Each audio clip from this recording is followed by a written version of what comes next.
Some storms rolled through the Denver metro area today. Captured some of the gloom maybe at Mile High. Caused some problems for flyers.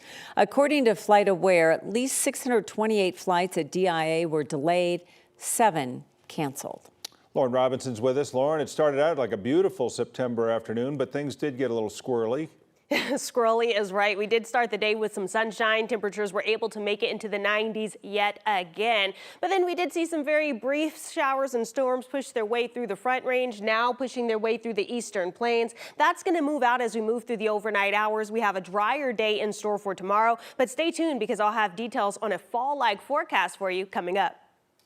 Some of the other news of the day, a man now in custody. This after an apparent assassination attempt on Donald Trump. It's the second time in 9 weeks that someone has tried to make an assassination attempt against the former president. This time, he was not hurt. It happened at Trump's golf course this afternoon in West Palm Beach, Florida. According to the sheriff's office, the Republican nominee for president was between the 5th and the 6th holes when a Secret Service agent spotted the barrel of an AK-style gun in some bushes and opened fire. They have an agent that jumps one hole ahead of time to where the president was at. And he was able to spot this rifle barrel sticking out of the fence and immediately engage that individual, at which time the individual took off. The man was later arrested in a different county. It's not clear if he ever fired any shots. Senior law enforcement officials identified him as 58-year-old Ryan Routh. Investigators believe he was anywhere from 300 to 500 yards away from the president when the Secret Service shot at him. The FBI says it's just the beginning of the investigation right now into the gunman's motivation.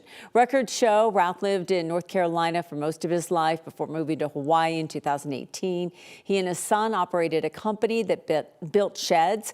Routh frequently posted on social media about support for Ukraine, even raising money and recruiting volunteers to join the fight. He posted support for Trump as recently as June of 2020, but he voted in North Carolina's Democratic Party primary party election in March.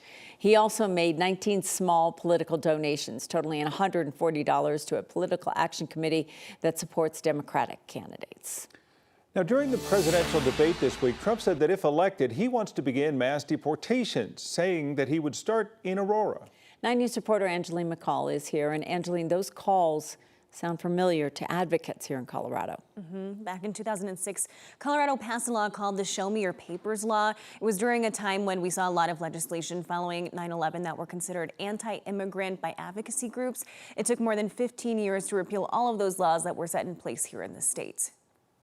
Siento que es una comunidad muy tranquila. What the people of Aurora know to be true Aurora is a beautiful place. is different than what's being said. We're going to have the largest deportation in the history of our country, and we're going to start with Springfield and Aurora. My initial reaction was anger because I just feel like, the comments made about Colorado were dishonest and an exaggeration of what's really happening here. Raquel Lane Arellano works with the Colorado Immigrant Rights Coalition. When he says he wants to deport everyone in our community.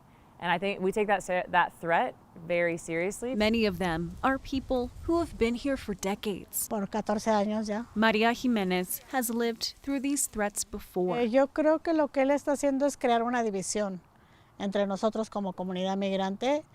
Y está haciendo que el odio entre razas.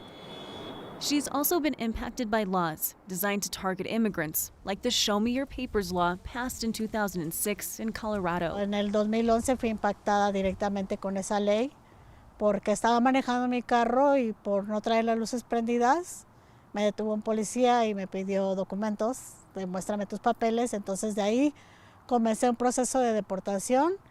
Que es algo que le ha causado estragos. Almost 20 years later, renewed anti-immigrant sentiment from a narrative about their town they know isn't true. Y creo que él sigue en su misma postura de crear odio dentro de nuestra comunidad y entre nosotros como migrantes.